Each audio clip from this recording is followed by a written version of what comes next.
মাত্র ৬ টাকায় মুরগি আর মাছ এবং ৪ টাকায় তেল সিটি মেয়রের হাত থেকে নিচ্ছেন নিম্ন আয়ের মানুষেরা।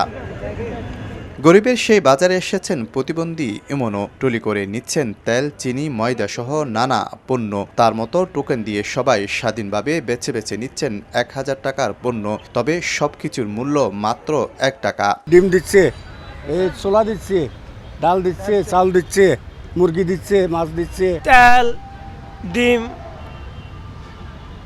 নিছি, চাইল নিছি, মাছ লইছি, তারপর ডিম লইছি, তারপর ছানা লইছি 2 কেজি, তারপর মাদা লইছি 2 কেজি, মুরগি লইছি একটা।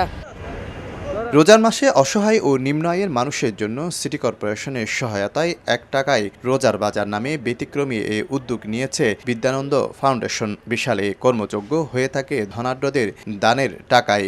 আমরা এখানে 10টি বাজার বসানোর আমরা লক্ষ্য নিয়ে আগাচ্ছি। এই 10টি বাজারের মাধ্যমে ৫,০০০ সুবিধা বঞ্চিত পরিবার এখানে বাজার করার সুযোগ পাবে।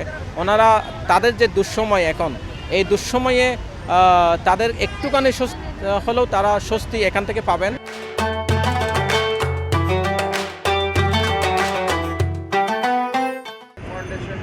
সোমবার সকালে নগরীর বিপ্লব উদ্যানে গরিবের এই বাজারের উদ্বোধন করেন city mayor doctor Shahadat Hossain. প্রথম দিনে ৩০০ পরিবার পাবে এখান থেকে বাজারের সুযোগ। নগরীর 10টি স্থানে ৫,০০০ মানুষ 18 ধরনের পণ্য পাচ্ছেন ১ টাকায়, যা হাসি ফোটাচ্ছে অসহায় ও দরিদ্র মানুষের মুখে। যে উদ্যোগটা চট্টগ্রাম সিটি কর্পোরেশনের সার্বিক সহযোগিতায় বিদ্যানন্দ ফাউন্ডেশন করেছে, আমি তাদেরকে আন্তরিকভাবে ধন্যবাদ জানাচ্ছি। আমি এর মধ্যে অন্য যারা এনজিও সংস্থাগুলো আমাদের সাথে কাজ করছে, তারাও এই ধরনের প্লাস্টিক পলিথিনকে না বলার জন্য তারা যে উদ্যোগ গ্রহণ করেছে তাদেরকে আমি স্বাগত জানাই।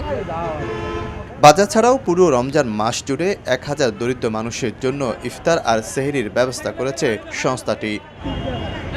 শফিকুল আলম, সময় সংবাদ, চট্টগ্রাম।